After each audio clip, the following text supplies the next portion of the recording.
All right, college credit. Students have the option to take this class for college credit. It's not mandatory. It's not required. They can choose to. So you kind of have to decide, talk to your kid and decide if you want to take it for college credit. Each of these courses, college algebra, trig, and finite, are separate one semester classes. That means it's 3 different courses. You get 3 hours for each class. So if you took all 3, you could get 9 hours of college credit.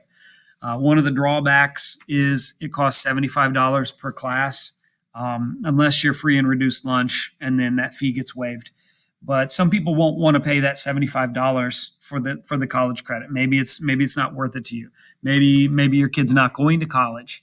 There are a couple of different reasons why you would not want to take this for college credit. I get it, and that's fine. It's not required. But it is a pretty good deal, I would say, to get 3 hours of college credit for $75. So that's something to consider. Another thing to consider is how your college is going to count it.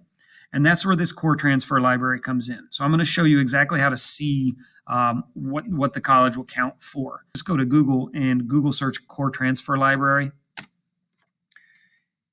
And this first thing that comes up is the core transfer library. So what you can do is scroll down here to where it says search. And it brings up this database. And this database has a lot of information, a lot more than what you'll need. And so you have to know how to use it, I guess. What I want to do, I think, is search for finite math. Okay, so in the search box, type in the name of the class, and you see it filters the results. And so one thing that's kind of confusing is if you're taking college algebra right now, it's typed in as algebra, college. So see it right here. So I want to do finite math. So let's show finite math. Basically what happens is you would find your college, and this is a list of the public colleges in Indiana. So find that college. So let's say you're going to Ball State, and this says course not taught. Okay, so that doesn't mean that this class doesn't count, but it's telling you how this school counts that grade. So my class is going to count as an elective at Ball State. So let's find something else. How about,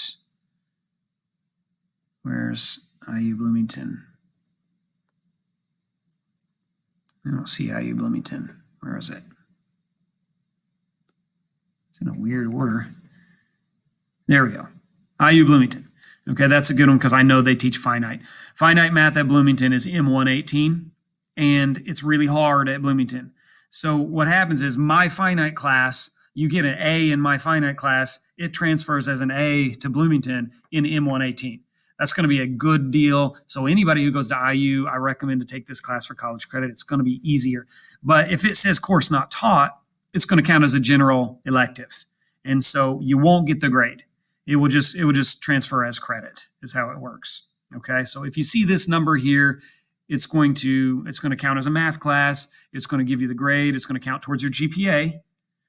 And if it says course not taught, it'll just count as 3 hours of credit and be like an elective, basically. Your grade won't transfer. It'll just say 3 hours.